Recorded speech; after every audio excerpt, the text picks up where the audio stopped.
one pub, Jet? What town? No. One pub. Yeah. We are right in the bush out here. Like, this is bush land. Windeyer, an old gold rush town that would have been absolutely thriving, but now there's nothing. There's a pub and there's a caravan park, and that's it. The Gold and Fleece Hotel, a couple of young publicans, Hal and Nat, and to have a crack at running a pub.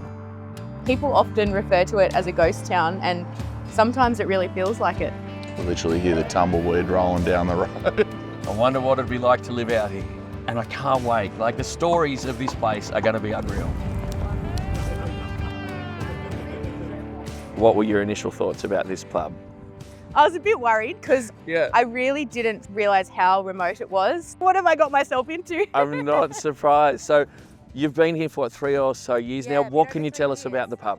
It's got heaps of history, heaps of interesting stories. So on the site, there was a hotel that was already here that burnt down. Okay. But yeah, this one got erected in 1911 and pretty much hasn't changed. So we've got the fire out here, which Barbecue Bill made for us. How good? And then Mad Mick and some of the other locals made the bar itself. And it's gorgeous. And you can look out and see nothing.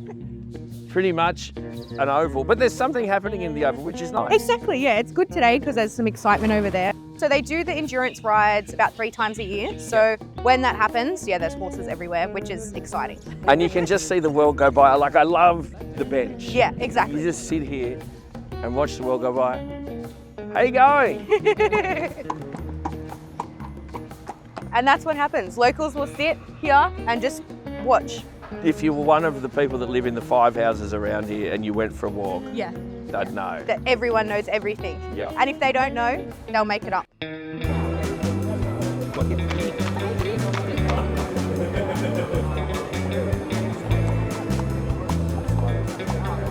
Good on you. Without people like you and Hal, Someone's got to do it. someone's got to do it and doing it well. Here we are. She's really beautiful. Is that pressed tin?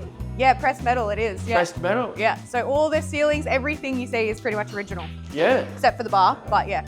All the walls and ceilings and everything. Unreal. Pool comp? Pool comp, yes. So we have Drew's annual, so it's sort of celebrating his life. So that was one of the locals that lived up here. And he sadly passed away 2 years ago. Okay. So we have an annual pool comp, Yep. sort of in his legacy because he loved playing pool. Nice. So we do that every November. Yeah, lovely. Lots of history on the walls. So much history, That's yeah. a big part of country pubs. Exactly, yeah. Not lost on you guys. No, 1937. You can tell the pub really, from the outside, has not changed. There's a hell of a lot of people in that picture. I know, yeah. So it really did used to be this buzzing post-gold rush town. Yeah. That's amazing. So this is our first dining room. First dining room. First dining room. I know we've got 2 now. Fancy. Show off. Yeah, so our kitchen's open on the weekends and Thursday, Friday nights. So, The fireworks. yep, fireworks. And then we've got another fire in the other dining room as well. So we have to cut wood probably every 3 weeks. Wow. So we definitely go through it. But we're pretty lucky, at least with the outdoor fire, the locals will sort of bring us a load. And this is a lovely feature here. That window was actually for the ladies to order their drinks. So ladies weren't allowed in the bar up until probably around the 70s, I reckon. Yeah, wow. So that's where the ladies would come to order their drinks. Walking through the Golden Fleece Hotel feels like stepping back in time. Such a classic Aussie bush pub. You can actually feel the history in every corner. I just love it. But just when I thought I'd seen it all, well, Just having a chat to some fella and there's a bloody horse in the pub. And this is about as Australian as it gets. A horse walks into the bar and says, "Is this a cheer?" Oh, look at that. You don't get more Aussie than that. He's left his mark there. Ah, it's a shit bar, this one.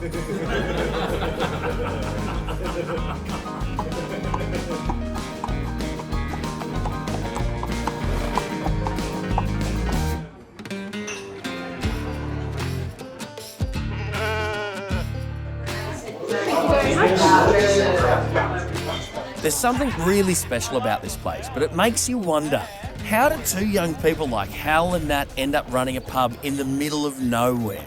It's got to be a story. How the hell are you guys in Windeyer? What's the story? I was basically running a mowing and maintenance business in town in Mudgee. Yep. And my best mate, Pat, who is also a friend of Nat, we didn't know each other at this time as well. I was cutting wood on Farmer George's property, which is Pat's dad. And he's going, boys, do you want to lease the pub off me? We kind of looked at each other. Pat looked at me and I just went, yeah, that sounds great. Literally a week later, we came and started the pub. Wow. You're a high school teacher Yeah. and you were teaching in Sydney? Yeah, at French's Forest. My friend Pat, who was running the pub with Hal at that point in time, was sort of getting me on board to help with just promotional stuff. He sort of said, oh, how would you feel about joining the lease with us? I was like, yeah, nah, not going to happen. Like, Thanks. I'll have to, thanks, but no thanks. Like, I'll have to go back to Sydney when there's no lockdown and start teaching again. So that happened. I went back to Sydney for about a week and then Pat rang me and went, please come and do this lease with us. And I just went, all right, I'll do it. When did the spark happen? Because you two guys are recently engaged. Yeah. Exactly. Many months later, like It wasn't an instant falling in love at first sight. it started as just good friends hanging out. And it was more like, don't shit where you eat. Like, No one ever follows it. This is bad. Like, your business partners don't do this. This is really bad. Yes. And then you did. Yeah. Yeah. So it's absolutely Moved out of the crazy. caravan in the backyard into the house. Into the house. Alrighty. Yeah. So that was a really cool change to make, and on the backswing of that is just having all the live music, all the events that we throw. Yep. We just try and keep it happening as much as possible.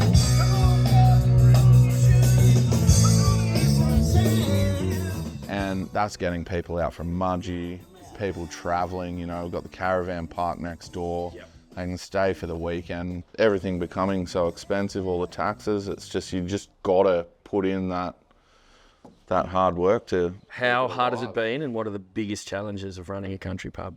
There's a lot. For us, though, probably it's definitely a lifestyle. Yeah. As in giving up yours? Yeah. And just, I guess, you don't necessarily draw a wage from it all the time. But we do love it. We love it so but that's, much. why we're still here. Yeah. Yeah. It's one thing to run a pub, but Nat and Hal have done so much more.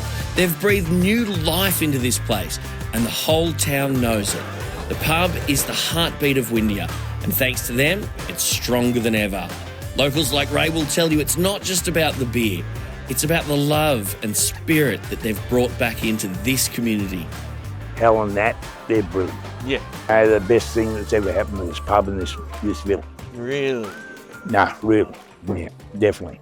Good people, young people, and you don't see people like that putting themselves into a position where they've got to do a lot of control type thing. Well, it's management of the community. It's like managing a business, but managing the whole place. And for young people, it's hard to find people like that. Yeah. They make you feel welcome.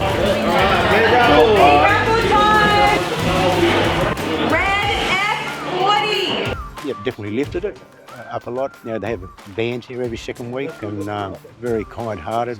They raise money for different charities.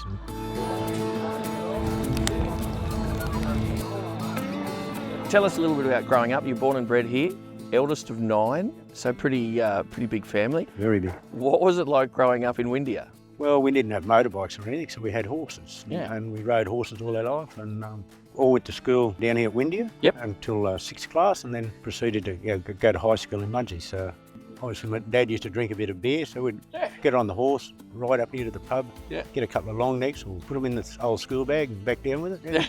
We'll head home and Now, obviously before your time, a lot of stories about the gold rush. Lots of Chinese came here for the gold rush? Yeah, a lot of Chinese. And down back towards Mudgee, supposed to be 5,000 or 6,000 Chinese stood there in the creek, leg by leg, to try and divert the water away from where they wanted to prospect. Physically? Physically changed the path of the river? Yeah, just shifted over probably 100 metres. No way? Yeah. To find gold? You can still see where they used to run the water in what they call water races, to Chinese built them all, and you can See? still see some of the relics of it. Yeah. Amazing. Look, mate. No way. Guess what that? Oh, tell us, where'd you find it? Where'd you find it? I wouldn't tell you. No, come on, we're mates. Oh, no way. Your shout. The people who call Windeyer home are some of the best you'll meet. Real characters with incredible stories. And one of the most unforgettable, well, that's Mad Mick. He's been around here for decades. Mad Mick. Yeah. So I've just had a chat with Pat. He told me that he went out and did a job at your place, building a dam or some such thing. Yeah. He rocks up and you're there in the bathtub naked with a keg next to you to oversee the job. Tell me, Mad Mick, is this true? I wasn't naked. I was watching them. Oh, I didn't know how to make a dam.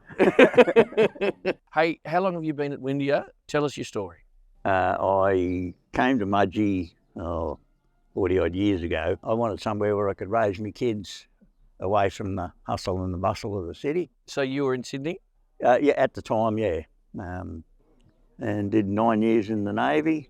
I ran the rescue boat for Sydney Airport, Triton, for 13-odd years. Right, out at the international airport? Yeah. So there's a boat there? There used to be, yeah. They shut us. That's why I moved up here. Okay. In case a plane... Went ditched, yeah. Right. Well, That sounds like the world's cruisiest job ever. well, it was. We were all ex-servicemen, all the captains. We were all ex-servicemen. We had 4 crews. Yep. And we were there 7 days a week. No way. Yeah, Waiting for a plane to crash into the water. pretty much. What did you do? This is him. This This is the bloke that's sitting in a bathtub full of water, He's- fire under it. He said he wasn't naked. Yeah. Makes the story better though. So a few years out doing that. Yeah. Good times? Yeah, it was a good job. We've been blessed in this country we haven't had any great air disasters. Yeah. Cheers, mate.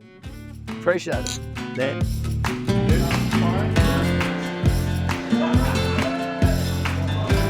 Is that dinner? That's good though, at least we're eating dinner tonight. Hal and Nat are some of the nicest young publicans that you're ever going to meet. This cracking country pub has changed their lives forever. Actually being in the community all the time, surrounded by these people, like you just hear people's stories, you see them every day, and it's just such an amazing community. Like they're our family. Now, we've only just scratched the surface of the Golden Fleece Hotel and the characters within. I've got absolutely fuck all idea of what I'm doing. So don't forget to look out for part 2. My little property is called One Sheep Farm. Yep. We ended up with a potty lamb. I said, now I'm a sheep farmer. And they go, no, you're not. No, you're not. I said, well, they call you sheep farmers because you've got more than one. And if you like the local, please share our stories and subscribe. Yeehaw!